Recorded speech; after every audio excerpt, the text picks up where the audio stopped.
Bonjour à tous, bienvenue pour ce cinquième résumé de livre. Aujourd'hui, on va parler de Votre temps est infini de Fabien Olicard. Fabien Olicard, c'est un mentaliste qui est devenu très connu sur YouTube ces dernières années et il a fait un livre qui est super intéressant. C'est un livre un peu de développement personnel pour apprendre à gérer son temps et surtout pour comprendre comment est-ce que lui fait pour avoir autant de projets et tout gérer dans le temps qu'il a, à savoir le même que le nôtre. C'est parti pour le résumé. C'est parti pour le résumé de Votre temps est fini de Fabien Olicard. Alors Fabien Olicard, c'est un mentaliste, youtubeur également aujourd'hui. Il a aussi publié plusieurs livres.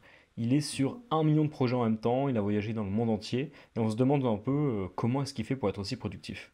Dans ce livre, Votre temps est infini, il explique justement comment est-ce qu'il gère son temps, et ses conseils sont donc très précieux. Je vais résumer le livre en vous donnant en fait les 5 gros conseils que je retiens de ce livre, plus une petite liste de conseils un peu moins importants, je dirais, enfin, du moins plus anecdotiques par rapport aux 5 gros conseils que je retiens. Et j'analyserai aussi, enfin, je donnerai un peu mon avis sur le livre à la fin de la vidéo. Fabien Olicard commence par une mise en situation. Imagine que chaque jour, on te donne 1440 € et tu es obligé de les dépenser avant la fin de la journée. Ce process, tu sais pas quand il va s'arrêter, donc tu reçois 1440 € par jour, mais tu sais pas quand ça va s'arrêter, et tu peux absolument faire ce que tu veux de cet argent. Par contre, si tu le dépenses pas, à la fin de la journée, bah tu le perds. Et le jour d'après, tu auras encore 1440 €. Fabien Olicard vous dit, qu'est-ce que vous feriez de cet argent? Alors il y a plein de petits exercices comme ça dans le livre. Franchement, c'est super cool de la part de Fabien Olicard d'avoir fait ça parce que c'est super sympa en fait de réfléchir un petit peu progressivement au cours du livre et puis en fait ça permet de bien retenir le livre. Et vraiment, ça se voit qu'on a affaire à un mec qui sait ce qu'il fait, quoi. En fait, alors pourquoi est-ce qu'on Fabien Olicard commence par cette mise en situation? Parce que tout simplement, tu as exactement 1440 minutes par jour et tu peux en faire absolument ce que tu veux. Donc ça, c'est l'intro du livre. Et déjà, l'intro, elle est cool. Je commence par le premier conseil. Conseil numéro un, sois conscient de comment tu utilises ton temps. Fabien Olicard nous explique que le temps, pour lui, se répartit en 5 types. Premièrement, le temps professionnel, qui est le temps de travail. Deuxième temps, le temps personnel, vacances, regarder des films, passer du temps avec ses amis.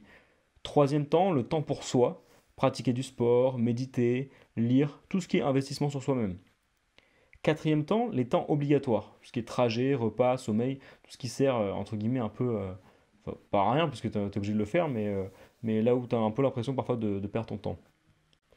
Et enfin, le cinquième temps, c'est le temps perdu, ou le non-temps, comme l'appelle Fabien Olicard.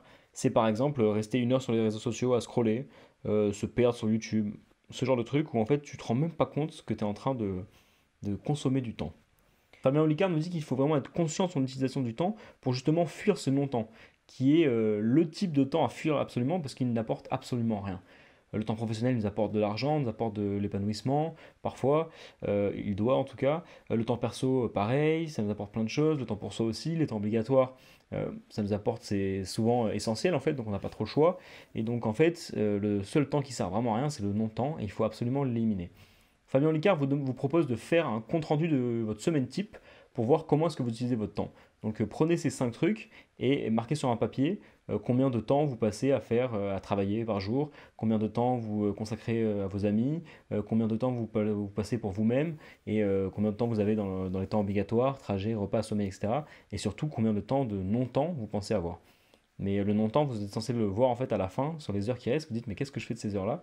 Et c'est souvent des heures qu'en fait on perd sans vraiment s'en rendre compte. Donc le premier conseil c'est vraiment ça, sois conscient de comment tu utilises ton temps. Deuxième conseil, organise ton temps. Pour optimiser son temps, Fabien Licard nous dit qu'il faut absolument favoriser le 2 en 1. Tout simple, en rangeant votre maison, voilà, écouter un e-book ou écouter de la musique. Pendant une séance de sport, écouter une conférence, ce genre de choses. Ensuite, Fabien Licard nous dit que dans l'organisation du temps, il faut savoir accepter quand on a besoin de prendre une pause et ne pas avoir peur de prendre une pause parce que voilà, souvent on va se dire non, je ne peux pas prendre une pause, là c'est le moment où je dois travailler, etc. Et en fait, vous allez continuer à travailler mais sans être efficace et vous allez mettre 4-5 heures à faire un truc que vous auriez pu faire en 1 heure si vous étiez dans une meilleure forme. Donc vraiment ne pas avoir peur de prendre des pauses. Ensuite, quand on organise ses tâches, Fabien Licard nous dit qu'il faut absolument commencer par la plus importante et ne pas faire ce que notre cerveau nous pousse naturellement à faire, commencer par les tâches les plus faciles parce qu'on se dit ah je commence par celle-là puis je ferai le gros truc à la fin. Il faut commencer par les tâches les plus importantes. Conseil numéro 3, Créer des filtres pour simplifier les prises de décision. Ça, c'est une partie super importante. Une des grosses pertes de temps, d'après Fabien Olicard, dans la vie, ce sont des prises de décision. Pour les simplifier, Fabien me donne une technique très simple, il faut créer des filtres. Les filtres, c'est quoi?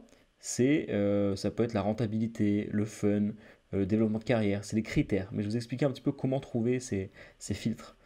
Fabien Olicard nous propose un exercice qui permet de trouver le sens de vos buts de vie. Il vous propose de lister vos buts actuels, ensuite de lister vos buts ultimes. Donc vous allez comparer ces deux listes, vous allez essayer de chercher une liste plus courte avec des notions, donc avec des grands termes. Ça peut être envie de découverte, ça peut être curiosité, ça peut être amour, ça peut être le monde du cinéma, ça peut être vraiment plein de types de notions. Ensuite, vous allez essayer de trouver deux, trois mots qui regroupent votre sens final. Quand vous aurez réussi à regrouper vos buts actuels et vos buts ultimes dans des petits groupes de mots. Vous allez ensuite trouver deux trois mots qui doivent être des filtres qui facilitent vos prises de décision.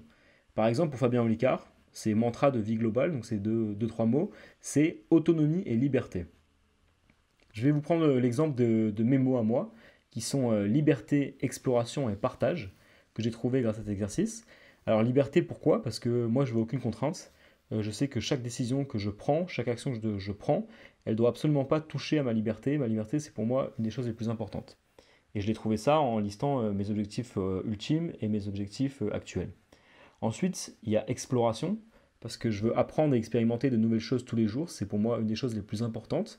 J'essaie de m'assurer que chaque activité à laquelle je participe va m'apprendre quelque chose de nouveau, tout simplement. Ensuite, il y a partage. Je veux rencontrer de nouvelles personnes et partager des expériences avec des gens, car les liens que je crée participent à mon bonheur. Ça, encore une fois, c'était un des mots qui est sorti de mes buts ultimes et puis de mes buts, les buts actuels. On passe au conseil numéro 4, qui est en fait une phrase que Fabien Olicard a beaucoup dit. 1 vaut mieux que 0. Ça, c'est tout simplement pour dire, il vaut mieux faire un petit peu que rien du tout.